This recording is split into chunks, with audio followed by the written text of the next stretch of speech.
तो hey guys, स्वागत है आप सबका मेरे चैनल में। आई होप आप सब बहुत अच्छे होंगे। तो भाई अनीता जी का सुबह सुबह जो है वीडियो आया है और अनीता जी कहीं ना कहीं बहुत ज़्यादा दुखी हैं, या फिर ये कह लीजिए कि उनको गुस्सा भी आ रहा है। वो किस पे वो आ रहा है? एक तो देखिए अपने बेटे बहू पे, दूसरी चीज़ ये कि जो भी हेटर्स हैं, हेटर्स का मतलब जो भी उनको नेगेटिव कमेंट्स करते हैं, बार बार आके छेड़ते हैं, बद्दुआ देते हैं, गंदी गंदी चीजें बोलते हैं, तो उन सबको जो है अनीता जी ने बहुत अच्छे से जवाब दिया। ललित की शादी हुई है ना, और ललित जो है प्योर वेजिटेरियन बन गया है, या फिर ये कह लीजिए कि पूजा पाठ में उसका अच्छे से ध्यान लग गया है, क्योंकि रवीना जो है पूजा पाठ अच्छा करती है, भगवान कृष्णा को वो जो है मानती है, और कहीं ना कहीं सारे जो रूल्स होते हैं ऑलमोस्ट वो फॉलो करती है।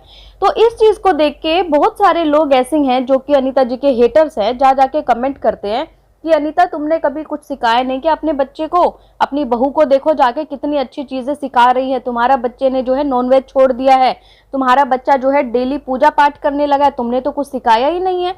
तो ऐसी चीज सुन के बताइए कौन सी माँ है जो चुप रहेगी, या कौन सी माँ है जो बर्दाश्त कर लेगी। तो है अनीता जी ने संस्कारों की बात करी कि लोग मुझे ऐसे ऐसे कमेंट करते हैं कि भाई संस्कार नहीं है, संस्कार नहीं है।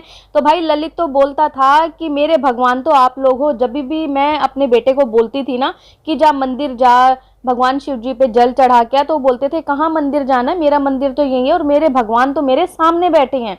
इतनी बड़ी बड़ी बातें जो है ललित बोलता था। लेकिन अचानक से ललित को क्या हुआ कि जिससे जो है उसने बिना बताए शादी कर, जिससे जो है उनके माँ बाप का दिल बहुत ज्यादा दुखा है। और दिल तो छोड़िए आप, दिल तो दुखा ही दुखा है। उसके बाद जो उनको नेगेटिविटी इतनी सारी मिल रही है ना पब्लिक से, चाहे वो बसंती के फॉलोवर्स कह लीजिए, वो जाके उनको हेट कमेंट्स करते हैं।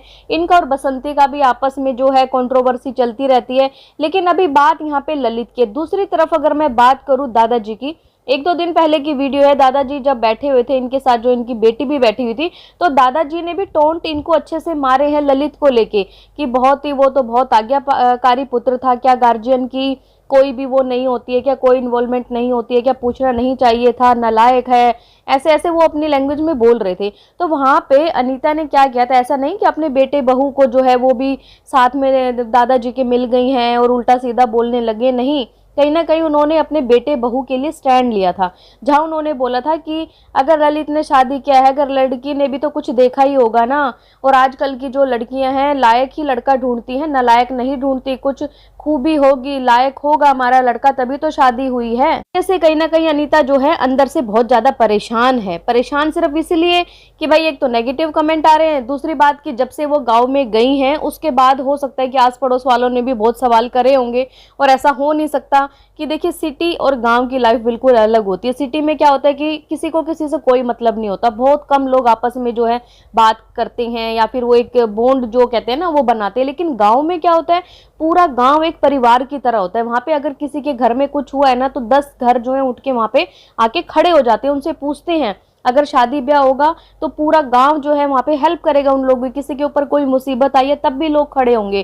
तो ऐसे में अनीता जी इसीलिए शायद गांव में जाने से डर रही थी कि लोगों को जो है उन्हें जवाब देना पड़ेगा जब लोग उनसे सवाल करेंगे कि अनीता तुम्हारे बेटे ने ये क्या कर लिया है। जी जो है देखिए संस्कारों की बात है, तो वो अपने जो उनके घर जो लोग खाना खा रहे थे ना, उनसे भी पूछवा रही थी कि क्या आपने कभी हमारे बच्चों को ऐसे ऐसे देखा है, कि हमारे बच्चों में संस्कार नहीं है क्या, कभी देखा है गलत हमारे बच्चों को। तो वो लोग भी जो है उनकी हाँ में हाँ मिला रहे को। जो है ना सबसे ज्यादा गुस्सा ये कि शादी के लिए लोग ट्रोल कर रहे हो। बोल रही थी अपने व्लॉग में कि देखिए शादी के लिए लोग हमें ट्रोल कर रहे हैं, तो भाई शादी के लिए मुझे क्यों ट्रोल कर रहे हो, क्या झूठ बोल दिया मैंने। अब जब सही होता सब कुछ, सही का मतलब कि अगर अरेंज मैरिज होती तो हम सब कुछ सबको बताते कि हाँ देखिए ऐसे ऐसे शादी है, ऐसे बहू घर आ गई। और ये चीज अनीता जी ने पहले भी बताई थी कि भाई जब भी बहू आ जाएगी तो आपको पता लग जाएगा बहू आ गई है, अगर नहीं आएगी तो तब भी आपको पता लग जाएगी नहीं आई।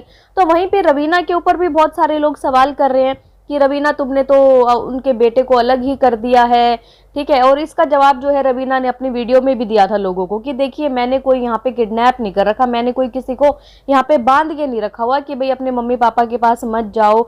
जब वो इंसान खुद ही नहीं जाना चाहता तो दूसरा इंसान कितना प्रेशर करेगा। ये जो रवीना है, रवीना जो भी पूजा पाठ करती है उसके ऊपर भी बहुत सारे लोग जो है ना सवाल जवाब करते हैं, बोलते हैं कि ऐसी पूजा पाठ करने से क्या ही फायदा जब तुम अपने सास ससुर की सेवा नहीं कर सकती।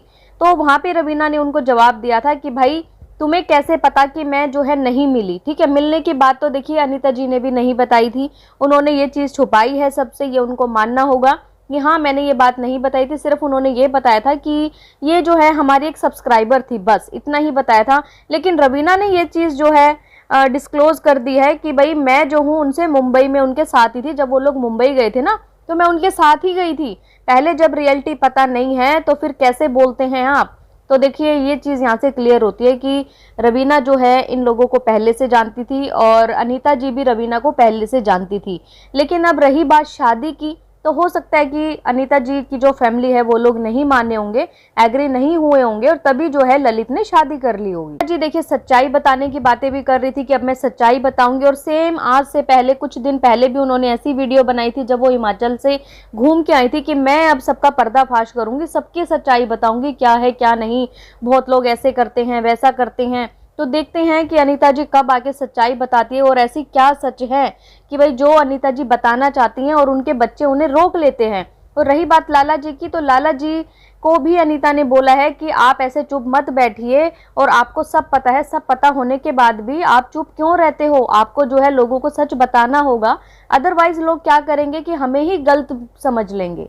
आज के टाइम में किसी के लिए कितना भी कर लो लेकिन वो लोग बाद में भूल जाते हैं, इवन बदनाम करते हैं। अब ये चीज़ किसके लिए बोली, मुझे ऐसा लगता है कि शायद ये बसंती के लिए बोली कि भाई बसंती का जो उन्होंने शुरू में चैनल ओपन करवाया था, ये जो भी इनकी चीज़ें थी मुझे इतना डीपली इनका नहीं पता, ऐसा लगा कि कहीं ना कहीं बसंती के लिए ये चीज़ें बोली। और बसंती भी वहाँ पे अपने व्लॉग्स में कभी कुछ बोलती हैं, कभी कुछ बोलती है कि मुझे बहुत डर लग रहा है, अब हम दादाजी को नहीं दिखाएंगे, कभी बोलती है कि गोलू तू वापस आ जाए, मैं यहाँ पे कुछ नहीं संभाल पा रही। इधर से अनीता जी अपनी वीडियो में कुछ कह ही नहीं रही हैं। तो बसंती जो है इस टाइप की हरकतें क्यों कर रही है, मुझे तो ये भी समझ नहीं आ रहा। किस चीज से डर लग रहा है भाई? अगर आपको कोई डर लग रहा है तो आप बताओ अपनी ऑडियंस को कि कौन आपको डरा रहा है, कौन आपको धमका रहा है। इवन जब मैंने उनका कमेंट सेक्शन पढ़ा था ना तो बहुत गंदे गंदे कमेंट थे वहां पे अनीता जी और लाला जी के लिए। ऐसे कमेंट्स थे कि अनीता जो है जब से गांव में आई है तब से जो है बसंती के पीछे पड़ गई है, इसको डांट रही है, डरा रही है कि तू दादाजी को नहीं लेगी वीडियो में। और लाला जी ने तो हद ही कर दी, हाथ उठाने तक बसंती के ऊपर आ गए थे। ऐसे ऐसे लोग जो हैं वहाँ पे कमेंट कर रहे हैं। अब मेरे को तो ये नहीं पता ये लोग कौन हैं, क्या ये लोग उनके गांव के लोग हैं या फिर वो लोग जो ऐसे ही हैं सिर्फ जो है अनीता को हेट देना चाहते हैं। अगर आपने बसंती की वीडियो देखी होगी जहां वो बोल रही थी दादाजी गिर गए, दादाजी गिर गए, है ना, दादाजी गिर गए, चोट दिखाई, लेकिन इतने सारे लोगों ने उनसे सवाल पूछा दादाजी गिर तो गए, आप ये तो बताओ दादाजी को उठाया किसने, वो क्यों नहीं बताया। अब आपने ये नहीं बताया तो बहुत सारे लोगों का जो है दिमाग जाएगा अनीता की तरफ और लोग भाग के जाएंगे अनीता को कमेंट करने, हेट देने कि तुम इतनी पास में रहती हो, दादाजी गिर गए तो तुम्हें जरा सी भी शर्म नहीं है, तुम जो है अपने ससुर का ध्यान नहीं रख सकती, वैसे तो तुम सेवा करती नहीं हो, ना ही कभी दवाई दिलाती हो, कूलर भी नहीं लेके आई उनके लिए, तुम सेवा नहीं करती हो और अभी तुम गाँव में आई हो तब तुम दादाजी को देख भी नहीं सकती हो। तो इन्हीं वजह से, छोटी छोटी चीजों की वजह से जो है ना मिसअंडरस्टैंडिंग पैदा होती है।